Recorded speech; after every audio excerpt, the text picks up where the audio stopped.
কংগ্রেস সভাপতি পদ থেকে সরিয়ে দিয়েছে হাইকমান্ড এবং এখন টিএমসি মনে করছে কি যদি এর আগেও লোকসভার ইলেকশন চলাকালীন তারা প্রস্তাব দিয়েছিলেন, মমতা বন্দ্যোপাধ্যায় দিয়েছেন আসন দফার প্রস্তাব। তারা বলছেন যদি আসন দফাটা হতো তাহলে বিজেপি 6 নেমে যেত।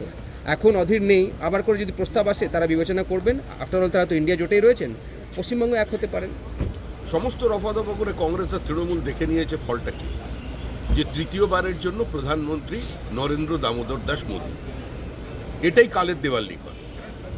আগামী 3 দশকের মধ্যে এই সরকারকে সরিয়ে দেবার ক্ষমতা কংগ্রেসের নেতৃত্বে নেই এবং কংগ্রেসের গর্ভ থেকে যারা জন্ম নিয়েছে একই লিগ্যাসি বহন করছে তাদের নেই।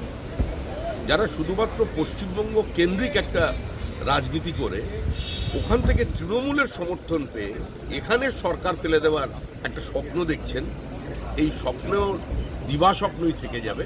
এটা কোনোদিন বাস্তবে রূপান্তরিত হবে না, এটা দেশের মানুষ বোঝে। অধীর চৌধুরীর সঙ্গে কংগ্রেস প্রতারণা করেছে। Adhir Chowdhury is the right player playing in a wrong party.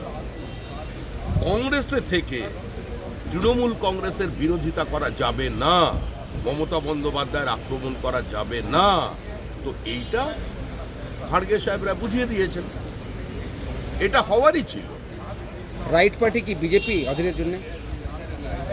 দেখুন, পশ্চিমবঙ্গের মানুষ একটা বাইনারি সেট করে দিয়েছে যে লড়াই তৃণমূল কংগ্রেসের সঙ্গে বিজেপি।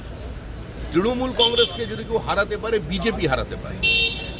তো সেখানে অধীর চৌধুরী যদি মনে করেন যে তৃণমূল কংগ্রেসের বিসর্জনটা পশ্চিমবঙ্গের ভবিষ্যতের জন্য, বর্তমান প্রজন্মের জন্য একান্ত প্রয়োজন, প্রাতিষ্ঠানিক লুট, সীমাহীন লোভের বিরুদ্ধে একটা লড়াইয়ের প্রয়োজন আছে, তাহলে অধীর চৌধুরী বিজেপিকে সমর্থন করা ছাড়া তার অন্য কোনো পথ খোলা নেই।